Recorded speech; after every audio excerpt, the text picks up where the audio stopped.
mbokk yi safoo leeru jamono Walfadjri ñu am mbégte feggowaat ak yéen ni ñu koy defee altine ba aljuma ci seen magazine édition du soir tey yemook àllarba seen magazine édition du soir ñu dalal suñu plateau docteur Ibrahima Ndiaye bokk ci Yewwi Askan Wi nekk ci PRP di parti bu Déthié Fall si plateau bi également dinañ ci feggoo Georges Sadio Pape Sané ak Issa Tine du ñu def lu dul dalal suñu gan laata ñuy sóobu ci waxtaan bi docteur Ibrahima Ndiaye ñu ngi lay nuyu. maa ngi lay fay soxna si di nuyu say natango di nuyu téléspectateur di ñuy seetaan. jërëjëf nekkoo ci manifestation diggante place de l'Obélisque ak Walf nag boo demee ci manifestation bi yaakaar naa doo ñëw ci invitation bi mais benn la rek ndax fii tamit manifestation la ñu nuyu également Georges Sadio. maa ngi lay fay soxna Awa di nuyu docteur Ibrahima Ndiaye di nuyu Pape Sané Issa Tine ak Sénégal yoo xam ne ñu ngi seetaan fii Sénégal ak bitim réew. Pape Sané également. maa ngi lay fay soxna Awa di dalal sunu gan docteur Ndiaye nuyu sama ñaari naataango yi Issa Georges mais bonne fête de Pentecôte. Sur le tard quand même hein. Merci. Voilà et à toute la communauté catholique du Sénégal. Voilà. Issa Tine également ñu ngi lay nuyu. maa ngi lay fay bu baax Awa di nuyu suñu invité docteur Ibrahima Ndiaye di nuyu itam ñi ñu bokkal plateau bi. ak ñi ñuy seet ak ci Walf TV ak suñu différentes plateformes. Ibrahima tey woote ngeen manifester Yewwi Askan Wi avec la grande coalition Wallu gis nañu li nga xamante ne moo di la mobilisation entre autres tey yow ban satisfaction nga ciy am. bon total booy wax rek te yàlla tax satisfaction totale dañuy waxoon ne duñ ko fi defee def nañ ko fi dañuy waxoon ne mën nañ lu ko raw li jot a xew je pense c'est une bonne leçon pour d'abord ñi nekk de l'autre côté de la barrière. C'est une bonne leçon aussi pour la démocratie parce que il faut que ñu koy bamtuwaat l'exception mooy ñu autoriser manifestation fii alors que ça devait être la règle. Manifestation c'est inscrit dans la constitution rek waaye nañ delluwaat les valeurs essentielles de la démocratie des choses de la république. Maintenant ki fi ne nag guy gi fi nekk yaakaar ne moom mën na lu mu bëgg a def lay def cette fois-ci on lui a montré que ñun liñ doggu def nañ ko dañoo jàppoon ne duñ ko def ensuite y a un prétexte fallacieux bu ñu tegaloon ba passé en disant que am na ñu def demande autorisation jox lañ ko mais biñ delluwaatee ginnaaw xool li fi am y a même pas moins de 25 personnes. moo ñu tere woon def suñu manifestation tey def nañ ko Sénégalais yi wuy si nañu et satisfaction totale lañ ci am. tey ci message yi ñuy jot a dégg gum ci ñi nekkoon ci présidium bi yëpp moo jëm ci validation wu li nga xamante ne moo di liste nationale bu Yewwi Askan Wi tey jii lancé ngeen ko tey quelle est la suite à donner pour que ngeen am satisfaction ci seen revendication boobu. soxna si dama koy baamtuwaat guy gi fi nekk rapport de force la xamul leneen. booy layam yi mu def li muy def dañ nga waxoon ne du def nangam saa yu waxee dara ñu ne du ko def mu def ko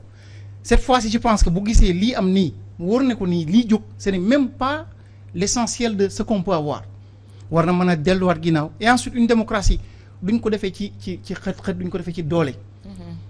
muy moom muy keneen ku fi mën a nekk consensus sañuy defaree démocratie. et quand on parle au nom du peuple on doit rendre les décisions pour le peuple. Et ce que les peuples demandent mooy Yewwi Askan Wi na bokk ci élection yi.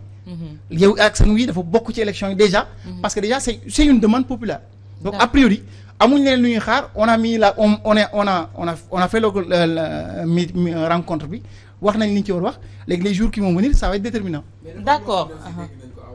ku mel ni Barthélémy Dias moom mu récuser déjà le ministre de l'Intérieur Antoine Félix Abdoulaye Diome est-ce que du xëy na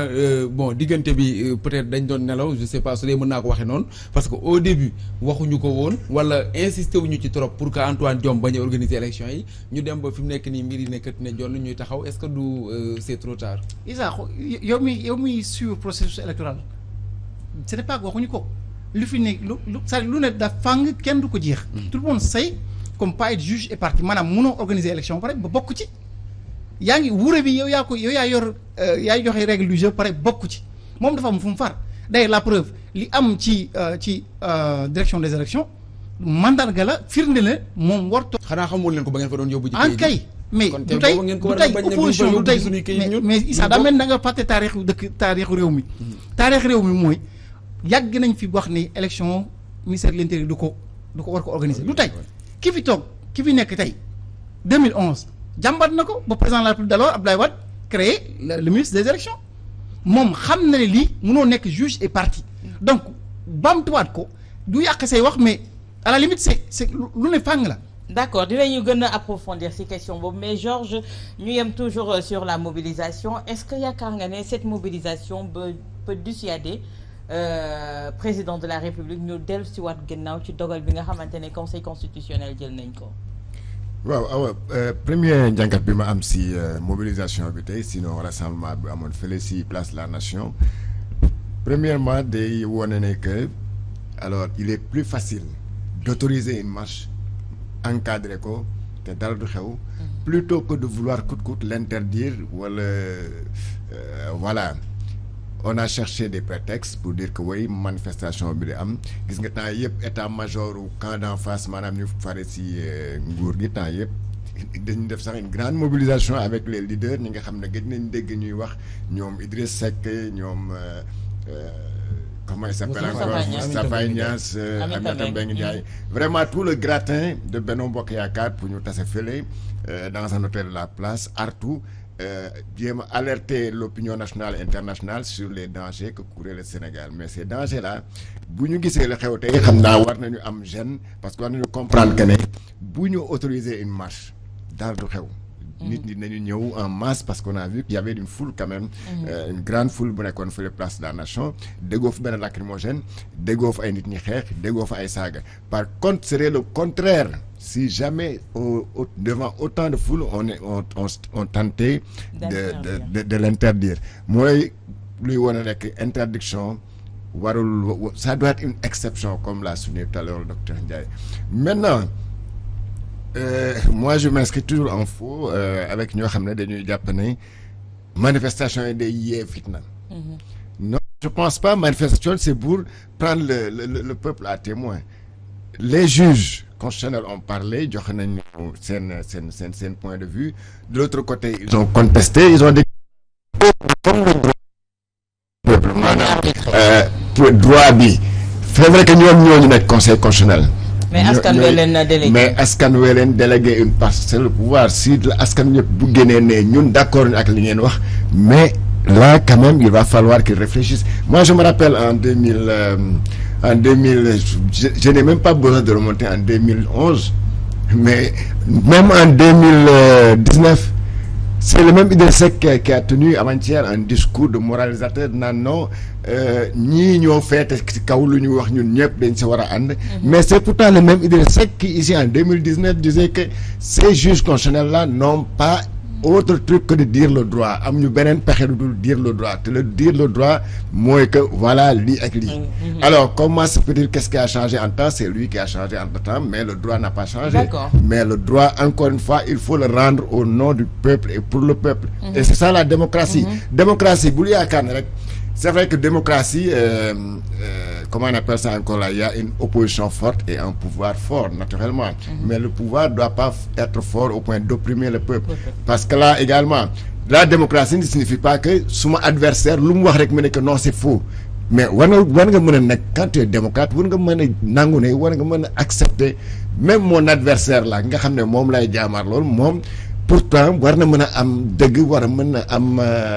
être dans son droit de réclamer ce qu'il veut ou bien ce que le droit lui donne. D'accord tey Pape cette mobilisation peut être persuasive wala mën na rejouer waat les cartes pour en vue des législatives. Maintenant c'est à ceux d'en face d'apprécier xam nga tamit askan moom ni ko dem si yàlla Sidy Lamine doon waxee soo ko teree mu wax mu jëf. tey nag may nañ leen ñu wax li ñu wax mooy gis nañu ne que c'est carrément une foule après on aura peut-être les chiffres les statistiques les chiffres du ministère de l'Intérieur et les chiffres de l'opposition pour xam ñaata ñoo fa nekk mais en tout cas li ñuy gis daal mooy que c'est une forte mobilisation qui rappelle mobilisation yi nga xam ne les grandes dates de la lutte pour la démocratie sénégalaise mobilisation bi ñu gis tey loolu lay rappeler tey nag jàngat bi comme ni nga ko waxee mooy que pouvoir bi lii nañ doon mus a bañ c'est-à-dire que à chaque fois que ñuy interdire c'était pas parce que dañu bëggoon interdire rek yam ci. mais masse boobu nga xam ne moom la ñuy ragal di ko ragal chaque jour muy génn ñu koy xayma naan ñii ci boor bi nañu bokk loolu lañ doon bañ tey nag masse boobu génn na ñoom nag ñoo ci war a saytu indi ci ay jàngat xam ndax masse bi c'est cette masse silencieuse là bi nga xam ne en 2012 moo fi jëlee Ablaye Wade teg fi Macky Sall si c'est cette masse silencieuse là bi nga xam ne en 2000 moo fi jëlee Abdou Diouf teg fi Ablaye Wade. tey jii en face à Benno Bokk Yaakaar et surtout au président Macky Sall d'apprécier à sa juste valeur lii nga xam ne moo xew tey mais jàngat bi mooy il faut que mu doon une lecture très froide. mu bañ a nekk une lecture partisane. ay ñooñam ñi nga xam ne ñoo koy indil ay rapport di ko ndax saa su nekk naan ko non li yëg li tey jii moom mun na apprécier fu mu nekk xam ndax lii c'est une bonne part du peuple qui est sorti. oui ou non. d'accord tey Issa lii dafa mel ni dafa galvaniser ñi nga xamante ne ñoo di les leaders yi fa nekk ba yëkkati nañu ay déclaration pour dire que ne lii pré-campagne la soobu nañ ci premier jalon bu ñu posé la maintenant c'est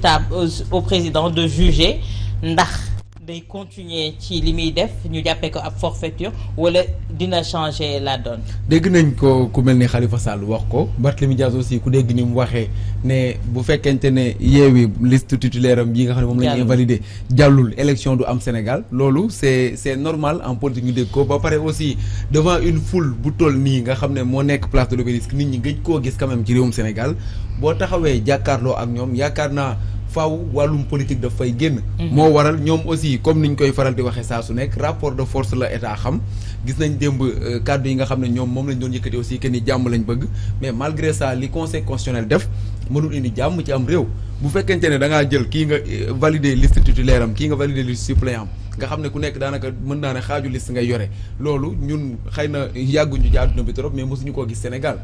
nga dem ak benn liste boo xam ne finalement question yi ñu bari di poser mooy. ban photo mooy nekk ci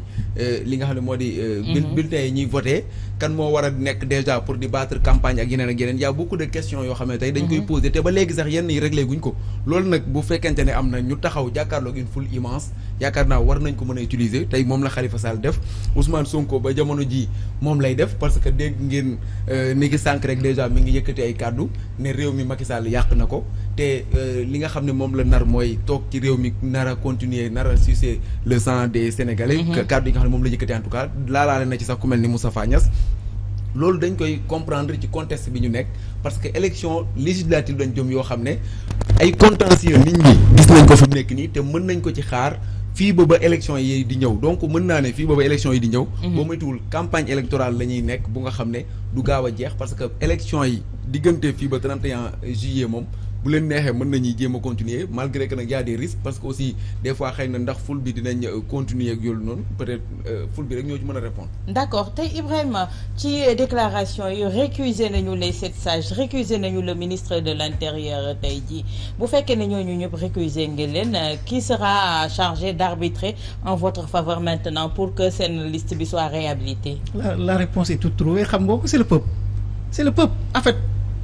gis nga une justice qui est ñii su may naataango ñu koy wax sànq quand vous rendez une justice bu ñuy def droit dañ koy rendre au nom du peuple. soo ko joxut moom mu jël ko par la force parce que moom moo la ko joxoon. tey jii les juges ñu baal ma ci wax mais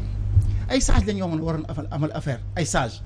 d'ailleurs conseil constitutionnel ay sages lañ wax ñoo fa nekk mais li ñu rendre tu perds ton latin même le code en lisant ku jàng tubaab tu perds ton latin avec des articles par-ci kenn xamul lu mu doon. ñun démocratie lañ yor wala morceau layu lañ yor bu ñu dogate on se pose des questions maintenant cette justice là on le rend au nom du peuple buñ ko rendre moom mu jëlee ko boppam te Issa gis nga ñiy taxaw ni c'est même pas le 10e de ce que les gens peuvent réunir def nañ ko tey mën nañ ko baamtuwaat ñi ngi dugg période pré-campagne général mi ngi génne ay rétem à partir du 9 ou du 6 m'abuse fi ñu jëm. Il faut qu'on règle ce problème d'abord. Comment on peut avoir une tête de liste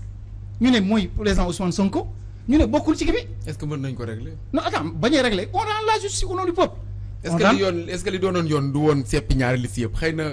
ku nekk lim insister que ni dama bokk kan moo am lu muy ragal ci bañ a bokk élection ndax pouvoir la wala opposition Issa borom xel ay borom xel la ñu war a faire kam moo ragal ba ñu bokk élection Benno Bokk Yaakaar bu ñu toppee code kese bokkul. Yewwi ñun loo ñu mën a waxal loolu may am def nañ ndëgg sa rax conseil constitutionnel delloo ñu ko dem jum nañ ñu delloo suñu liste Dakar mais lan la kan moo am intérêt ba ñu dem élection ñun li ñu gëm mooy la justice on le rend au nom du peuple quand nag vous n'êtes pas en mesure de rendre au nom du peuple nangul ko boppam. mais en quoi faisant tey jii peuple bi nangul ko boppam en quoi faisant. on vous taxe déjà d'être des violents. non des va-t-en-guerre. non y a pas de violence li nga fi gis tey gis nga ko sànni xeer doj yëkkatiwuñ ko juste benn incident boo xam ne mën naa ko parce que il faut dire la vérité devant Dieu les hommes journalistes yi suñuy partenaires lañ journalistes yi ils ont c'est le 5e pouvoir dans le cadre d'une république il faut que gars yi jox leen cër et je doute fort que ay partisans Yewwi ñoo ko def loolu laa gëm. mais seen leader bu fekkente ne des fois dañuy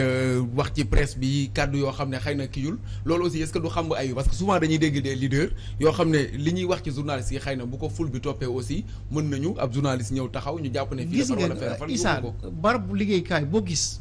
nga baal ma ci wax day am ñoo xam ne du demee ni ñu ko bëggee mais ça ne veut pas dire que ñëpp noonu la mel. Et ensuite si vraiment on veut être on fait des gentlemen on veut être des leaders pour demain pour gestion de dëkk bi il faut que ñu jox dayoo journalistes yi tey jii bu démocratie eggee fii amoon ko kenn kurul journalisme ñun fekkee nañ 2000 au moins xam nañ li fi nekkoon ci presse li ñu fi joué gis nañ 2012 dañ fi def kii fi ne guy gi fi nekk tey lu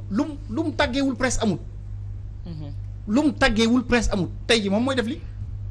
tey jii moom moo utiliser le pouvoir de la presse pour ay dooleem moom. avec de l'intelligence politique. d'accord ñu avancé tuuti Issa avant ñuy ñëwaat Georges tey discours Ousmane Sonko le dernier à parler dafa ne maintenant c'est œil pour œil dent pour dent su Yewwi bokkul président Macky Sall liste moom tamit du bokk ci élection législative yi Barthélémy Diaz nekkoon élection du fi am on s'achemine vers quoi? On s'achemine vers quoi? Vers les résultats wala lecture bi nga xam ne moom la Benno Bokk Yaakaar di am par rapport à ce c'est Benno qui doit avoir cette lecture wala l'État en tant que tel. Mais Benno c'est Benno ak État bi rek bon c'est presque la même chose. Si normalement en principe on devait les dissocier mais là ils se prennent pour l'État parce que boo déggee nu ñuy waxee nga xam ne ñoom ils se prennent pour l'État alors que bon ñoom ils gèrent le pouvoir mais ils ne sont pas l'État. L'État c'est vous et moi et autres et voilà et tout le monde. Maintenant le problème c'est quoi mooy tax ma ne la pour que ñu mun a am une issue heureuse il va falloir que ñu am une ñoom nga xam ne ñoom ñoo yore nguur gi am une lecture froide et objective cette situation-là parce que cette mobilisation-là peut-être qu'aujourd'hui elle a été très calme la foule a respecté le mot d'ordre noppi sage mais est-ce qu'on peut continuer avec cette mobilisation su mel nii ñi si am peut-être une fois par semaine wala une fois par mois d'ici les waxuma la une fois par mois sax par semaine kay am d'ici les législatives mais un jour ou l'autre ça va aller dans tous les sens te kenn ñaanu ko mën na jur lu ne donc dans ce cas-là je crois que waa conseil constitutionnel il n'est jamais trop tard pour bien faire yow gis nga Afrique fii presque réew yu takk yëpp conseil constitutionnel lay jógee. Mais est-ce qu'ils peuvent revenir sur leur décision, ces 7-là? Mais ils vont se débrouiller. C'est pas pour rien qu'on les appelle les 7 sages. C'est pas à moi de leur dire ce qu'ils doivent faire. xam nañ ñoom xam nañ seen liggéey xam nañ fu lu ñu def xam nañ. Mais tey c'est de dire. Man quand je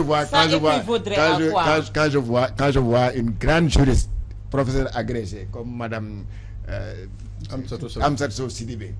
qui dit que vraiment qui déclare le requiem du droit mais ça veut dire qu'il y a de quoi s'inquiéter. Oui. Elle est certes de l'opposition mais quand même c'est pas n'importe qui c'est professeur agrégé la bu demee ba naan ce conseil constitutionnel là dañ ko war a dissoudre def ko une cour constitutionnelle parce que bu ñu amoon cour constitutionnelle peut-être du mel nii. mais réforme mi ngi fi woon réforme bi Ismaïla Madior Fall commencé woon na ko pourquoi. mais c'est parce que ce qui sont ñoo ko bëggul ñoo ne non une cour constitutionnelle mun ko am. parce que xam nga une cour constitutionnelle c'est très différent d'un conseil constitutionnel. Le conseil constitutionnel ñu fa nekk yëpp kan moo leen fa yóbbu. c'est le président de la République alors que pour le cadre d'une cour constitutionnelle ça c'est un tribunal. c'est un tribunal donc c'est un tribunal boo xam ne day joxe décision yoo xam ne kenn du leen laam-laame wala ngeen naan c'est des décisions politiques mais là quand même ce qu'on voit là cette décision là c'est une décision boo xam ne man mii de mosuma ko gis ci élection législative au Sénégal. ñu ne yiw de liste nationale bi day compétir bële seen suppléant toog bële seen suppléant kii finalement yow tey bu ñu demee élection tu la procédure mais c'est plus sérieux que ça bu ñu demee élection kan mooy nekk la tête de liste ñu ne Yewwi Askan Wi xam nga Ousmane Sonko la waroon nekk. affiche yi Ousmane Sonko moo ko waroon nekk. mais léegi. donc bu ñu continuer dootul am et donc maintenant c'est un certain Oumar Sy mooy nekk tête de liste Oumar Sy boobu man mii doxee yow man xamuma ko wax dëgg yàlla je le minimise pas là quand même c'est inédit au Sénégal les suppléants peuvent tous démissionner après ñu changer leen wala xam nga booy xeex ak mbër moo xam ne daa bëri pexe da ngay am dayo bi mu am maanaam lu mu teg ci pexe nga teg bu nu mel lenn la ci pexe yiñ nas pour def ko. Ah ouais. ci waa. Et vous avez la possibilité de le faire la loi vous le permet. c'est-à-dire il faut que ñu xam benn affaire fi mu toll nii comme ça yi def nañ nii tout est possible. est-ce que bu ñu démissionné parce que Ibrahima. mais ma daane Issa ma daane. may baamtu rek pour ñu fàttali ñu xam li xew ñun joxuñu kenn sandwich pour ñu ñëw rassemblement bi dugaluñu kenn oto génnewuñu 100 francs man samay ñaari 15 joxewu ma ko ca terewul nit ñaa ngi fa taxaw. kon bu lu mel ni amee da ngay il faut que les gens sachent raison garder ci yenn décision yi. waxuñu ay ñu barricadé wu non dañ leen wax li ngeen di rendre peuple ngeen koy rendre ñoom ils ne sont pas d'accord manipuler wuñ kenn la preuve léegi jamaa yaakaar ñun ñoo nekk pouvoir gars yi nekk opposition parce que ñun saa yu ñu defee conférence presse gars yi parallèlement gars yi créé beneen finalement kan mu nekk opposition moo daan def loolu. mais tey vous avez le droit tey jii jël suppléant yooyu wala c'est juste. qu'est-ce qui quelle est la règle qui va nous loolu liste nationale bi. quelle est la règle qui va nous l'empêcher. liste nationale bi attends Ibrahima liste nationale bi bu fekkente ne tey nit ki démissionné na.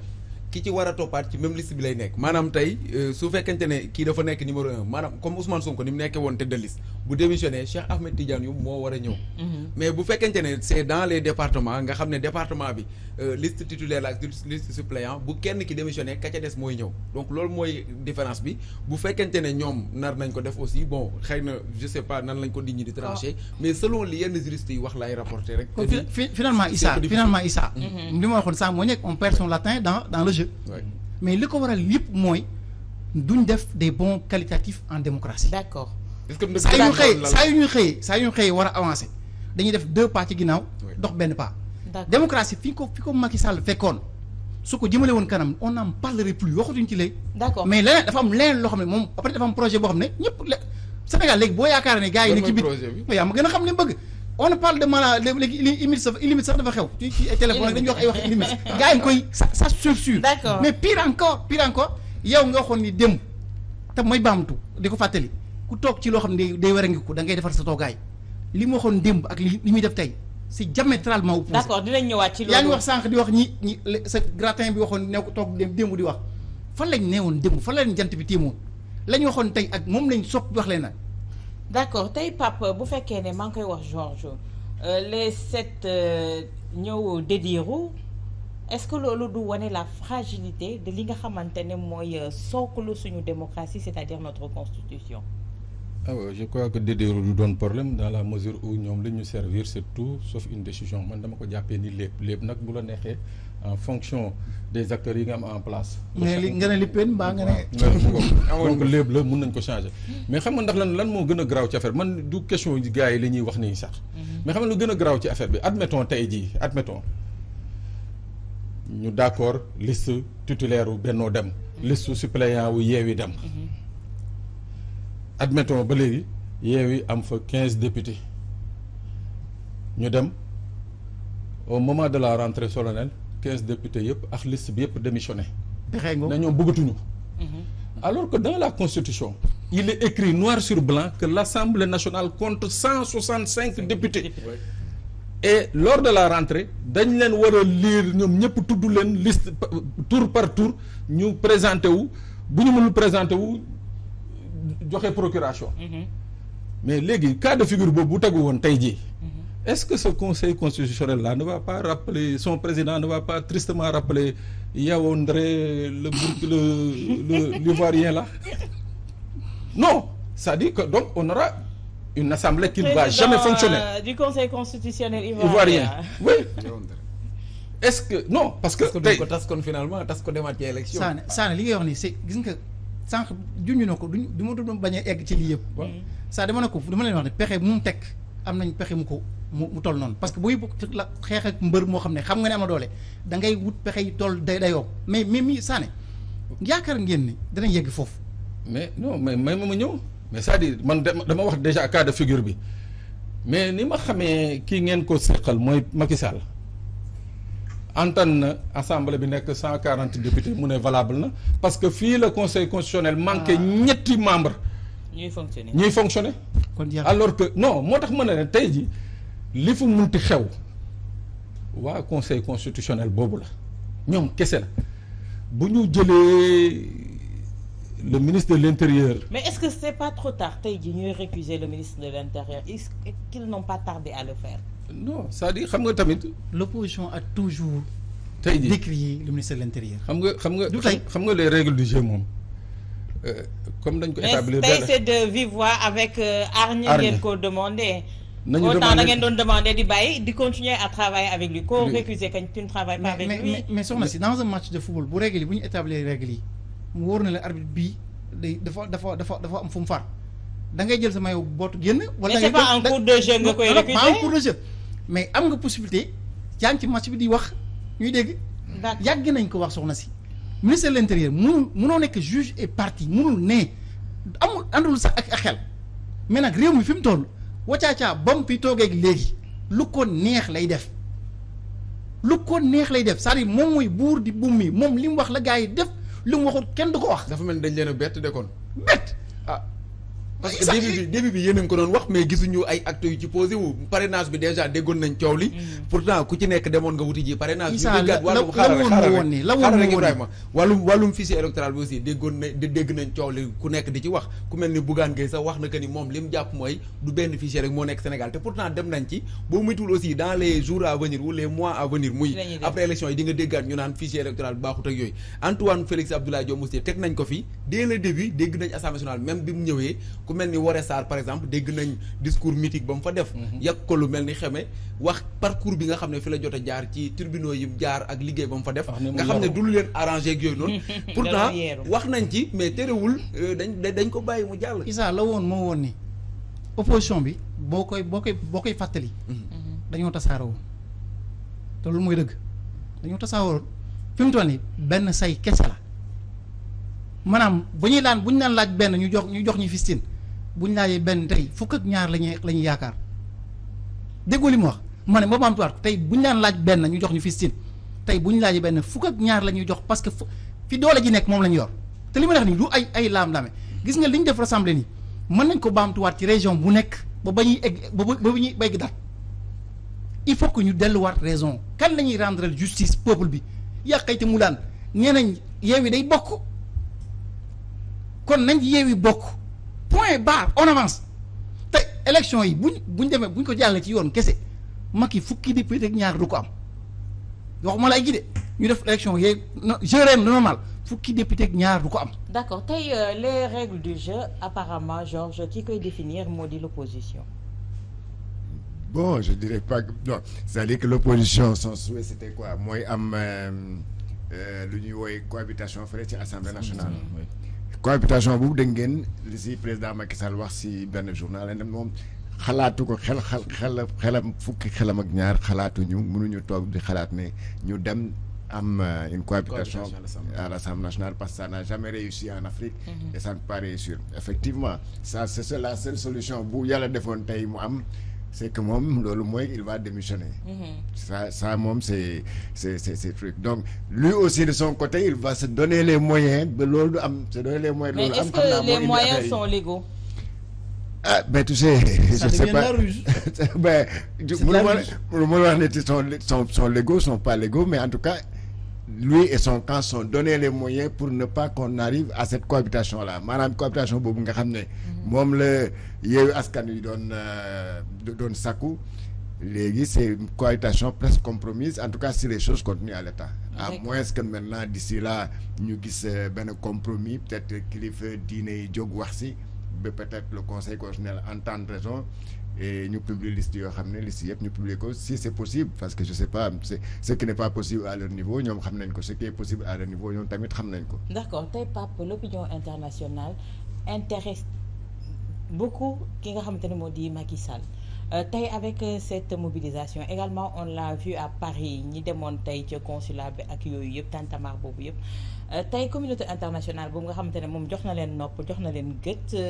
tey lecture bi nga xamante ne mun nañ ci am lan la mën a découler également bu fekkee ne ñoom ils ont aussi leur droit ci may nañ leen boog benn droit bi ci la gestion de notre pays. Oui mais xam nga déjà ñun sunu problème Sénégal mooy. Lañ fi amoon as tuut je vais encore me répéter l'une des dernières sorties de Sidi Lamine Niass ba muy wax jàkkaarloog Macky di ko wax avancé yi fi Wade indi woon ci diversification de la coopération arabo chinoise turque et consorts indienne et tout armée française bi fi jógee ne ko loolu yëpp li ma ci metti mooy da nga ko indiwaat tey indi na waat loolu yëpp c'est-à-dire tey jii les ruptures yi nga xam ne on avait réussi ça au Sénégal ba Sénégal xaw a nekk dans une rampe vraiment d'indépendance. bu ko rafetal neen dañoo delloo bu waaw jàmm gi la ñu delloo indi na ko waat ba tey jii donc tey jii moom ñooñu noonu ala kuliyal ñoom li leen di satisfaire rek mooy li nga xam ne moom la leen di defal mais nag comme on le dit souvent les États non pas d'amis non que des intérêts. waaw donc des intérêts c'est-à-dire bu ñu demee surtout France nañ ko wax parce que ñoom ñoo c'est eux qui ont le plus à perdre ou à gagner dans cette affaire su ñu demee ba xool ni que tey jii monsieur Macky Sall ne fait plus leur affaire mais ils vont avoir le courage parce que tamit li fi xewoon mars 2021 bii passé seen intérêt yi ñu attaqué ko kooku France souhaité wu ko parce que tey jii boo jógee Mali jógee Guinée jógee Burkina Faso et un peu partout en Afrique de l'Ouest les intérêts français pratiquement vacillent fii rek Sénégal lañu xaw a am tuuti ndëgër laay ak fu mel ni Côte d'Ivoire donc tey ils feront tout pour que liñ fi am as tuut ñu mën ko sauvegarder parce que tamit nag soxna si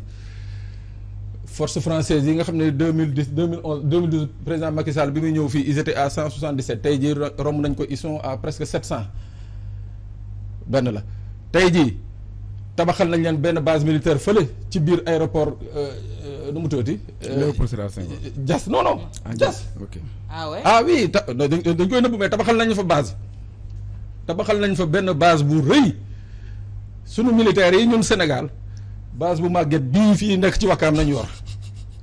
mais nasaraan yi base bu ngand bu bees tax nañ la tabaxal fële ci biir loolu ñun nga foog ne français yi daañ ko bàyyi nii muy nëkk parce que quelque part. Y a quelqu'un jàpp na ni que moom par la force dafa war a def troisième mandat ou bien dafa jàpp ni réew mi moo ko moom mais est-ce qu'on peut continuer comme ça que la France ait benn mainmise bi si le fonctionnement de notre pays. waaw mais xam nga tamit France comme j'ai dit ay intérêt rek lay gérer surtout sur les kii de souveraineté yoo xamante ne vraiment un pays du ko tayle. awa kaay ma wax la benn affaire dañu am ay njiit yi nga xam ne man dama yaakaar ne bu ñu demee France dafa am ay néeg yu ñu leen di dugal wan leen ak boole na ay jinne tubaab. parce que résolution yu ñu munti am bu ñuy wax fii ba mais bu ñu toogee ba dugg foofu France bu ñu fa génnee bu ñu dellu see walaay ñoom ak béyee yem. mais est-ce que du ku ñaabali bët aussi fu ko neex ngay xool parce que bu fekkente ne ñoom dañuy dugal seen loxo ci suñu élection présidentielle ñu naan kii du leen neex est-ce que dinañ ko teg ak kële dina leen neex soo mutul moom la ñuy teg buñ la tegee ba pare aussi fa nga nar a jaar donc président bi nga xam ne moom jël na engagement boppam demal boppam dem élection wóolu boppam jàpp na askan wi na ko fal bu faloo bu ko neexee mën na pas divorcer total sax parce que réew mu nekk xëy na di nga soxla beneen réew Sénégal li muy tuuti pays yooyu soxla nañ ko mais aussi di nga mën di dem ci yeneen réew yi France aussi booy négocier ak moom nga négocier à égale dignité mais bu dee ñoom ñoo la jàppale ba nga yëg. waaw c'est vrai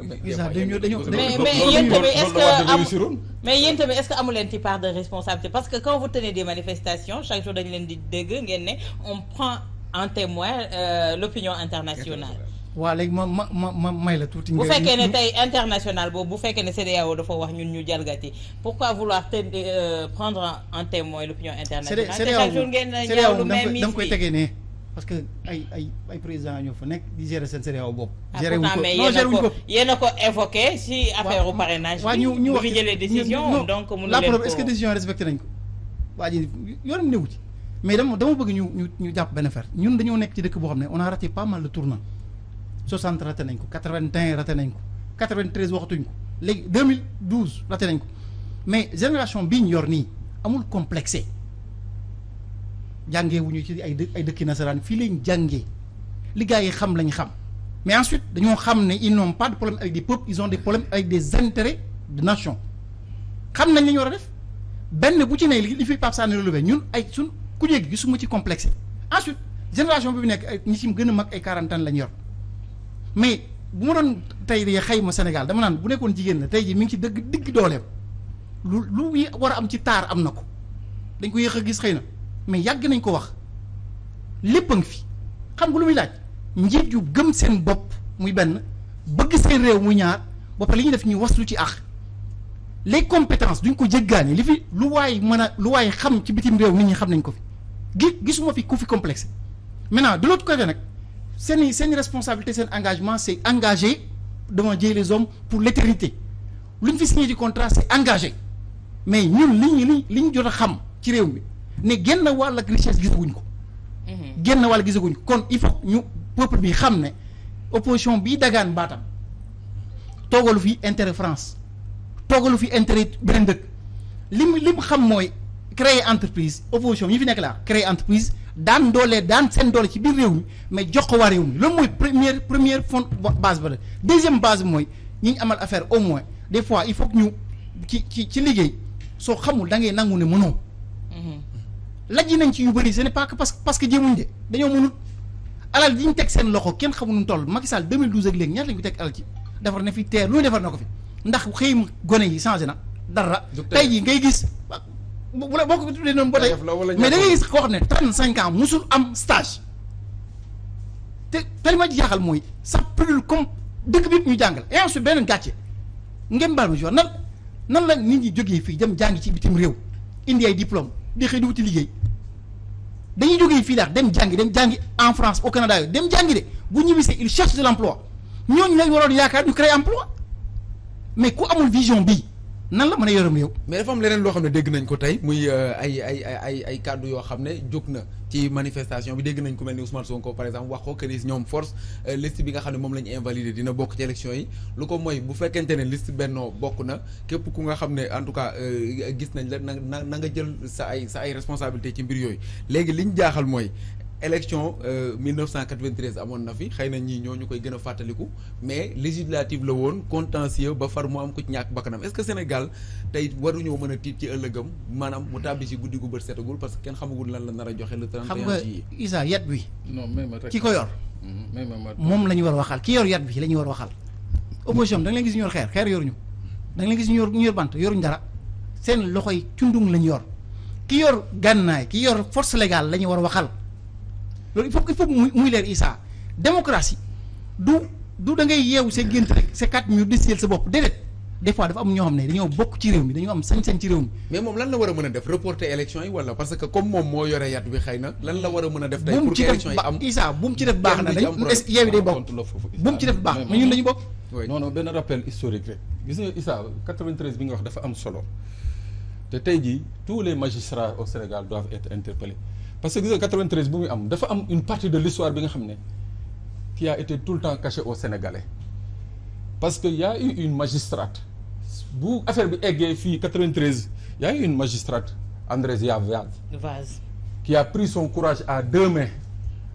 ne man ay politiciens duñ ma manipuler duñ ma teg la nga xam ne bu suba ça va entrer en porte-à-faux avec mon serment mu jël affaire yi delloo ko ne conseil constitutionnel allez décider gars yi delloo ko mu delloowaat leen ko boobu le juge Kéba Mbaye si vous vous rappelez boobu la décidé woon en plein travaux mu ne effectivement la mayonnaise entre politiciens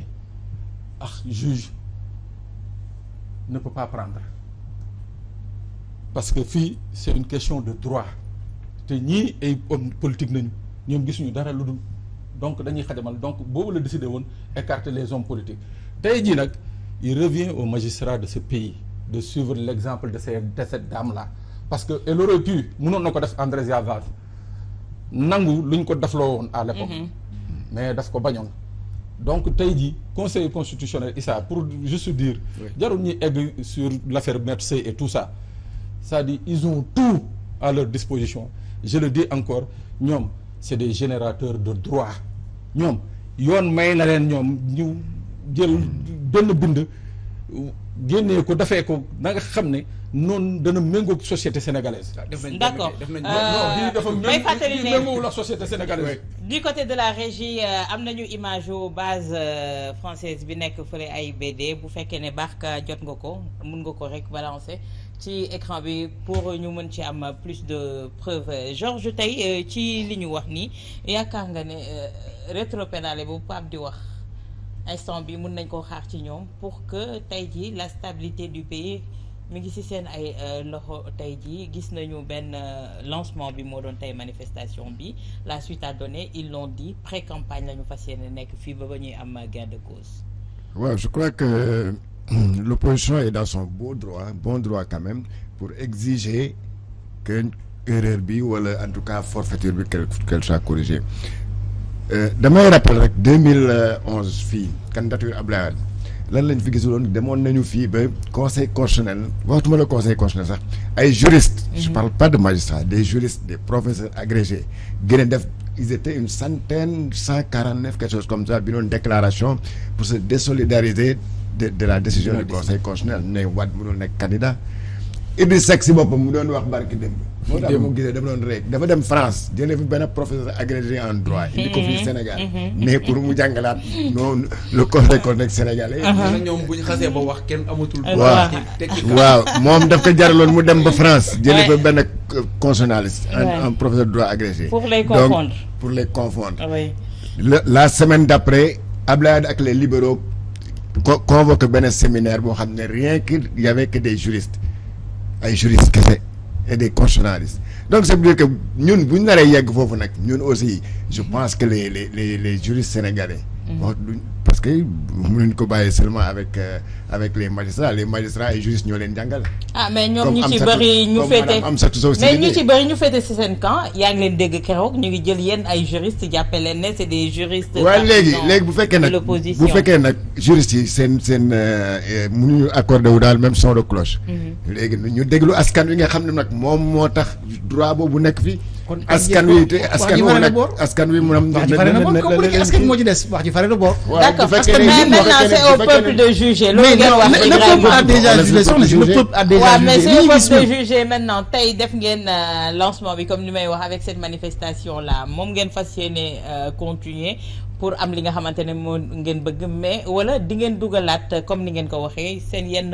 points yi nga xam ne jàpp ngeen ne. yoon war na ci danaa ko nga dégg. booy xeex ak koo xam daa bëri pexe da ngay wut dayoo bi mu yor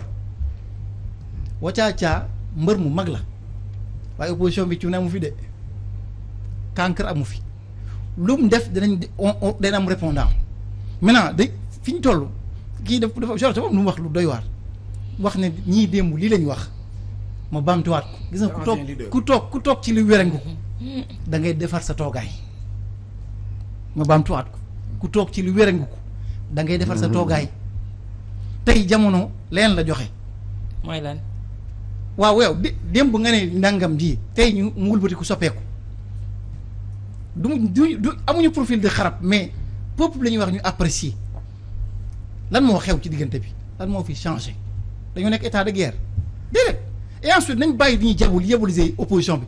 newuñ ci y a pas de violent dans l'opposition amu fi.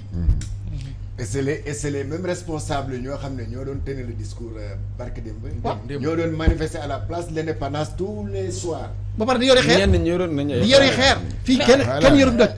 on a entendu Ousmane Sonko ne il n'appelle pas à aller au palais parce que ki war a nekk palais sax dafa nekkul chaque fois quand il y a manifestation mu génn dëkk bi tey yéen loolu lan. à chacun d'apprécier. à chacun parmi nous d'apprécier mais man li ma xam mooy ci li ma gëm. mooy d'abord on n'a pas une culture de violence dañuy nit ñi li fi ñu bëgg a dëkkale dëkkuñu man ku ci ñi ma xam nañu du ma ko sax foog café du ma café ay violence mais wax sa sañ-sañ xeex ci ñëpp di la dégg lii lay joxe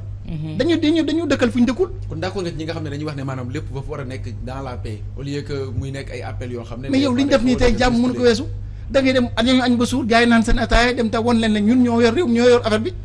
ñun ñoo ko yor nag ñoo ko yor. duñ ko def jàmm parce que bàyyi na manifestation bi sax manifestation les parce que manifestations ñoom là. dañ doon natt ndax ñun li ñuy def li ñu wax dinañ ko defal duñ ko def. gis nga manifestation yu mel nii. man je sais que mënul continuer boo gisee réew bu mu am ça finit mal.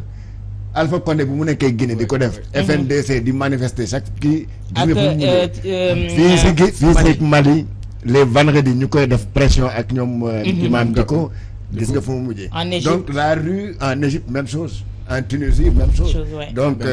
il faudrait pas li la taarix li jëriñ ci réew. taarix li lay jëriñ au moins ñuy artu nit ñi naan attention kat lii am na fu mu xewoon lii lay jur. ñi toog seeni salon nag yaakaar ne affaire bi dara xewut. ça n'arrive qu'aux autres. ci fee lay xewee. ñu ngi nax seen bopp. d'accord ñun woote wu ñu sànni xeeru ñeneen ñëpp muy baamtuwaat pour ñuy xam parce que dañuy dëkkal fu ñu dëkkul. prochain acte bi gars yi dañoo naan seen ataaya dem tax wan waa ji ne ko. léegi acte bi ci topp lan lay doon waxtu bi xoj nañu Ibrahima mais à suivre. vous allez apprécier. à suivre la manifestation li fi xew tey dañ koy digérer mais vite. parce que bu lu la soir on yàpp xaj su seddee soo. waaw ci leen la ñuy dëgmal. et ensuite on va voir réaction de l'autre côté. mën nañu leen xaar chaque jour ci mbedd mi soit benn date buñ calé chaque mercredi. wala chaque vendredi loolu c'est-à-dire c'est trop prétentieux de le dire man sama dayu bopp mayuma ma ne lii la ñuy def fii parce que ñu nekk ci moo nekk ci. vous allez apprécier ensuite moom ay conférence de leaders revenir au peuple man je ne porte pas un parti. d'accord sama président moo koy porté. merci Ibrahima député kon à l'heure de choisir. merci docteur Ibrahima Ndiaye bokk ci Yewwi Askan Wi faree ci PRP bu Déthié Fall ñu koy jaajëfal bu baax. ci wuy si bi Pape Sané également merci Georges Nesta Diop ak Issa Tine pour la coordination également Moustapha Diop merci à Barkassi Diop ñuy jaajëfal bu baax Serigne Saliou Bey ak Pape Modou Fall ak sama Aliou Sitoé Diatta Mami Kanté di leen jaajëfal yéen ñi safoo